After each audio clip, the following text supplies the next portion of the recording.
What commitments have you made? Do you enjoy what you're doing right now? Is it bearing fruit? And are there any other open doors? Those are the 4 questions to consider when, if you're in this situation right now of especially right now, it's a kind of transition season. We're mid-April, it's coming to the end of school year, academic year. So often this is a time where people are trying to make decisions about what to do next, or maybe to make a change, maybe a drastic change, maybe a totally different life direction, or new job, going to a different school, transferring, starting grad school, or whatever the case may be. If you're trying to make a big decision right now and trying to decide on a new direction or to stick with the thing that you're doing and you're trying to discern that, I got 4 basic questions to ask, and we're just going to kind of hash those out. So the first one that needs to be asked is, what commitments have you made? So are there any things that you have said yes to for a certain amount of time that you have to stick to? Because really, we want, especially for us as Christians, we want our yes to mean yes and our no to mean no. So if you have said yes to something, then stand by your commitment. If there's not an open door to leave because you have made a commitment to something else, then you don't have to ask any of the other questions of if, for example, if you're in a housing situation where you signed a lease or a contract for 12 months and you are 8 or 9 months in and you're just I have another option and this just can't be. But if the commitment that you made, if you say no to this commitment, is going to put the other people who are on the lease in a bad position where they're going to have to pay extra or find some way to get out of it, then let your yes mean yes and stick it out for the amount of time that you committed to. Or if you have signed a job contract for 1 year, 2 years, if you made the commitment to stick with that job, then just let your yes mean yes. Unless there are really drastic circumstances where this is tearing apart your life, then maybe other considerations. But commit to the things and just take first assessment of what things have I committed to, because if you have made commitments, then there's nothing really to discern to make a change or not. Then let's stick with the thing and let your yes mean yes. If you're not bound to responsibility or commitments, and the second question that I would ask is, just kind of a basic question I think we overlook is, do you enjoy what you're doing right now? Because I think we can fall into the trap of I need to find the perfect thing, or I need to find the thing that's going to set me up best for success in the future, or this and this and this. But just ask the basic question of do you like where you are? Do you feel good about where you are? Do you have some kind of peace? Do you have some kind of enjoyment with it? Because there are so many people in this world who don't enjoy what they're doing. And if you do, if you feel good about it and you're oh, but there's maybe this other opportunity that would set me up better in the future or whatever.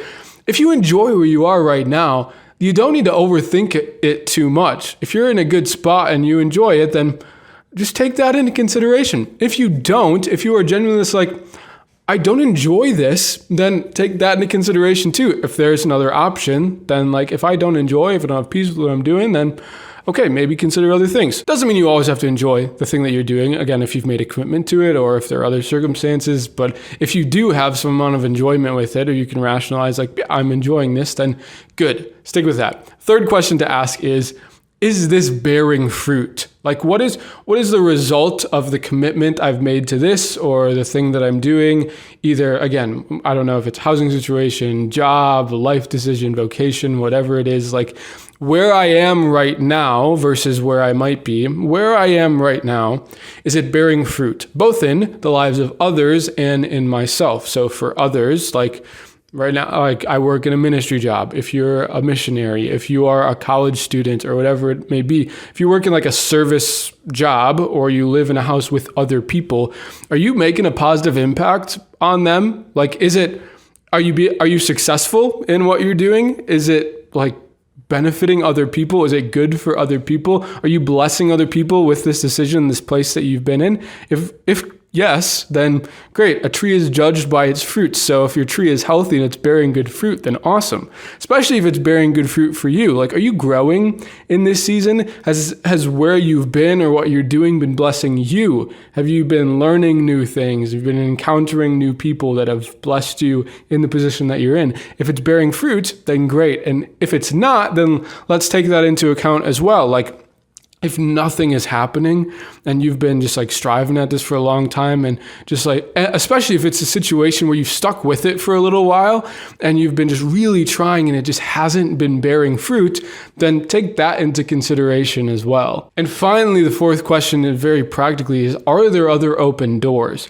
Because if there aren't, and if you're just like, I just got to get out of here, but there's nothing available for you to do, then sometimes that sort of stuff is out of our control. And yeah, we can pray and we can hope that, like, and I would suggest this. If all those other things check out, where you're just like, I have no commitments, I'm not enjoying it, this isn't bearing fruit, but there aren't any open doors otherwise, then to pray, Lord, give me open doors. I've prayed that many times in my life. Just, Lord, just ask for open doors today. Just give me something, some opportunity.